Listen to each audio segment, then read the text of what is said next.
한평생을 중소기업이 나아가야 할 길을 고민한 이가 있습니다. 일찌감치 자원개발의 중요성을 감지하며 새로운 길을 개척해온 이 사람의 도전은 여전히 진행형인데요. 중소기업 중앙회장, 국회의원에 이어 중소기업 진흥회장까지 뼛속까지 중소기업인이라 자부하는 이 사람. 중소기업진흥회 김용구 회장과 함께 중소기업이 나아가야 할 방향에 대해 이야기 나눠봅니다.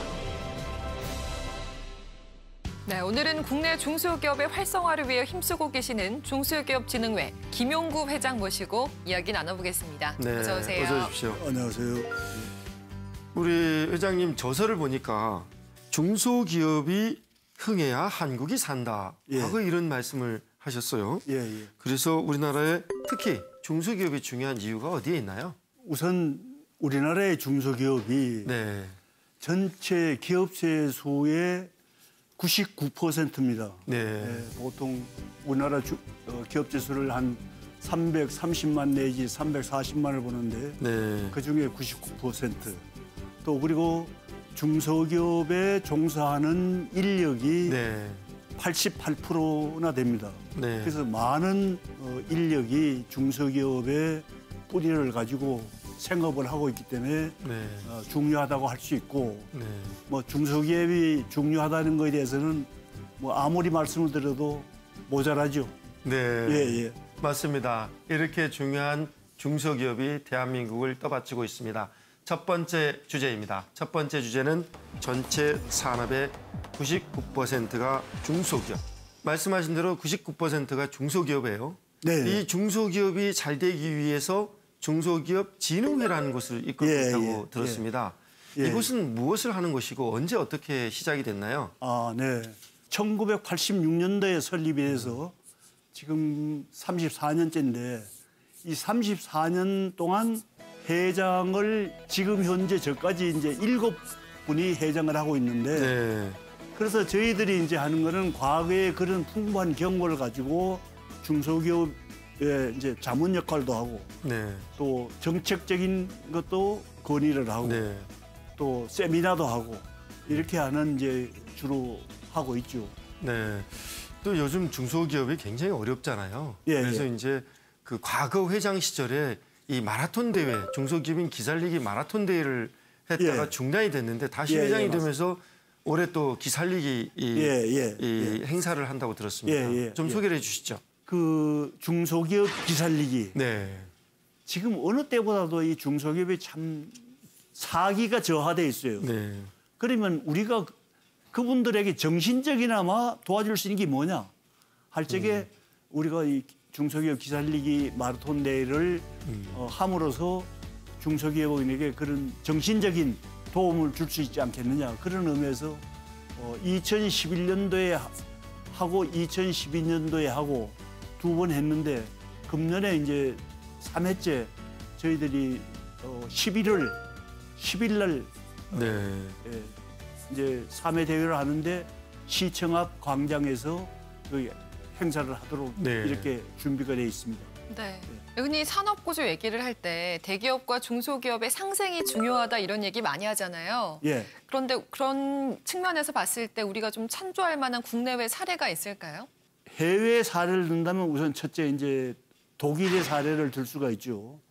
독일은 2차 대전 이후에 완전히 폐허가 됐거든요. 그 폐허위에서 소위 말하는 라인강의 기적을 이룬 민족이란 말이에요. 제일 중추적인 역할을 하는 게 저먼 엔지니어링 협회라는 게 있거든요. 저먼 독일 이제 그 엔지니어링 협회가 있는데 그게 회원이 한 3,000개 회사가 되는데 그 3,000개 회사 중에서 약 70%가 중소기업이에요. 근데 그 사람들이 그렇게 생산하는 정신적인 자세 또 일하는 그 독일의 그 섬세한 기술 이게 이제 잘 매치가 돼가지고 오늘날 독일 하면은 그 기술적인 문제라든가 기계에 대해서는 세계 최고를 치고 있지 않습니까? 네. 그와 마찬가지로 우리나라도 이 중소기업이 우리가 독일이 그 폐허에서 라인강의 기적을 이룬 같은 그런 정신적인 자세를 가지고 한 거와 마찬가지로 우리도 제가 주장하는 게 올리원 운동을 해야 된다. 올리원 운동이라는 어느 중소기업이든지 남이 안 가진 기술을 가지고 있다든가 네. 남이 안 하던 특별한 서비스를 한다든가 이러한 그런 거를 가지고 노력을 해야 되고 그래서 정부와 대기업과 중소기업과 이 삼각관계가 잘 이루어지면은 이게 중소기업도 발전하지 않겠느냐. 네, 그렇게 될 것 같습니다. 그렇게 생각합니다. 네, 두 번째 주제입니다. 두 번째 주제는 뼛속까지 중소기업인입니다. 이 중소기업 진흥과 활성화에 이렇게 굉장히 각별한 애정을 가지고 계세요. 왜 그러냐면 우리 중소기업 창업자시니까 그러신 것 같아요. 어떤 일로 창업을 시작하셨나요?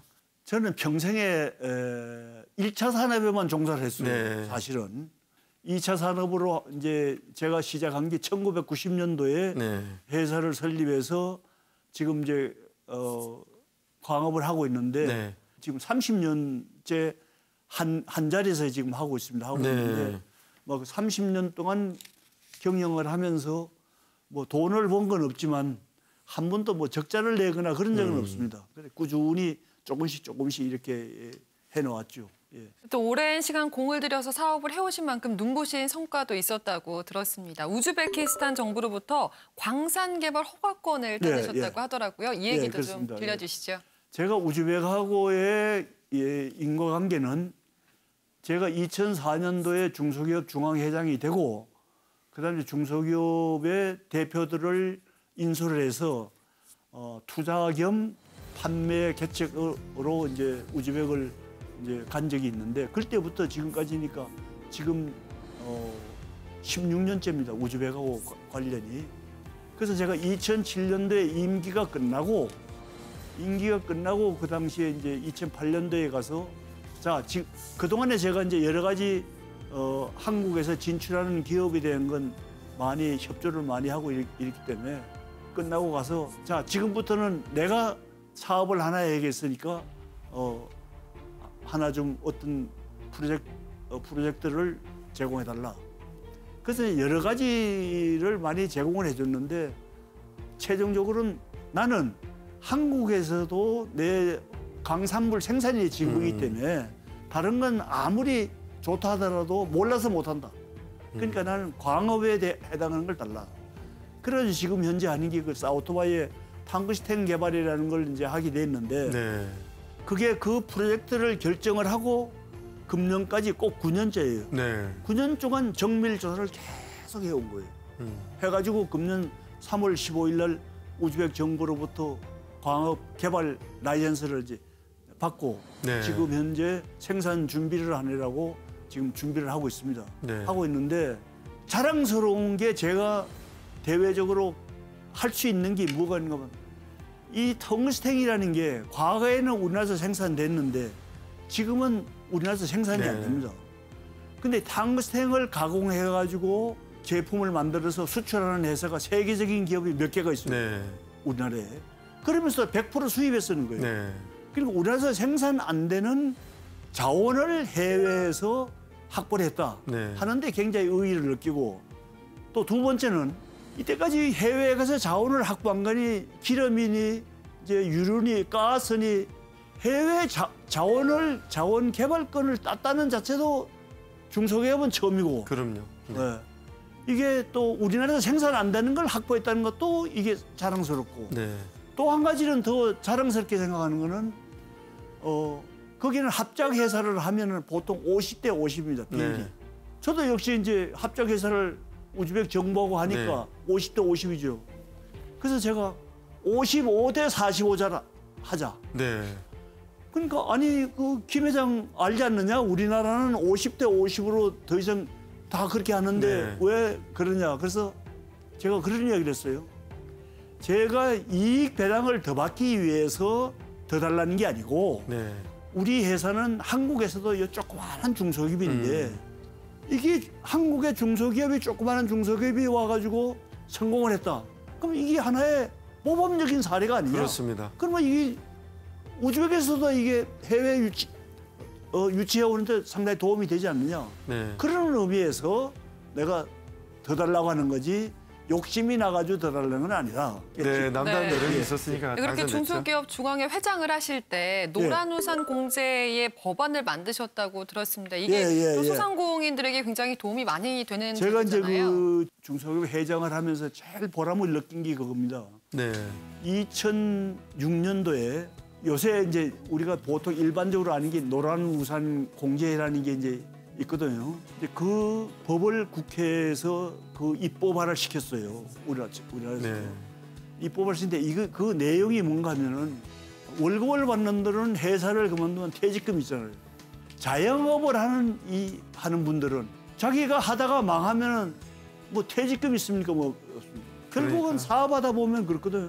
결혼할 적에 결혼 반지까지 다 갖다 팔아먹고 네. 친구 돈 빌리고 친척 돈 빌리고 그래 하다 망하거든. 그러면 결국 망하고 나면 오도 갈 데가 없는 거예요. 집도 한 칸 없고.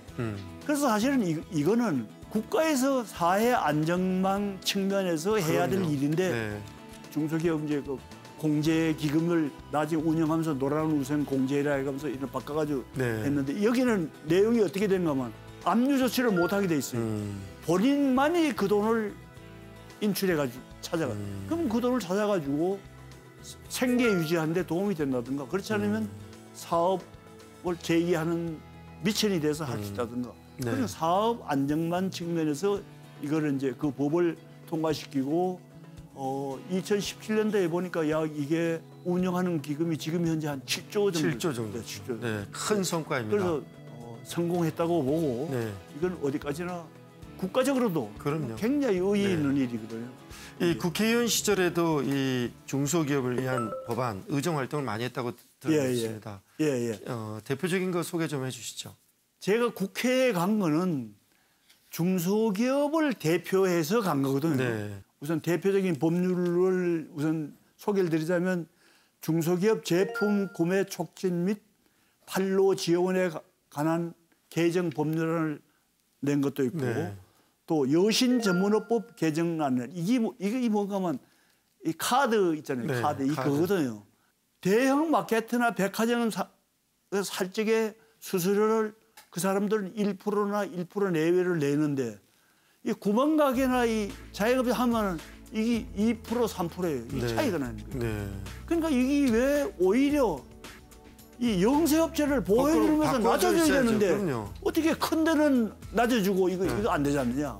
그래가지고 제가 이것 때문에 참 그 여신금융협회하고 이 문제 때문에 굉장히 전 논쟁도 많이 하고 네. 했는데 그래서 그 법률을 또 이제 내놓고 그 외에 여러 가지 활동한 건 여러 가지 좀 많이 좀 있습니다만. 네. 네. 중소기업을 위해 참으로 많은 활동을 하셨고 진짜 네. 중소기업의 우리를 위한 모범적인 역할을 많이 하신 것 같습니다. 네. 중소기업은 국가 경제의 허리라는 그런 말이 있습니다. 중소기업이 살아나게 되면 일자리와 가계소득이 증가하면서 국가 경제 역시 활성화되기 때문인데요. 특히 오늘 함께한 것처럼 이렇게 중소기업을 위해 노력하고 계시는 분들 덕분에 우리나라 중소기업의 미래는 발달한 생각이 듭니다. 오늘 좋은 말씀 고맙습니다. 네. 감사합니다.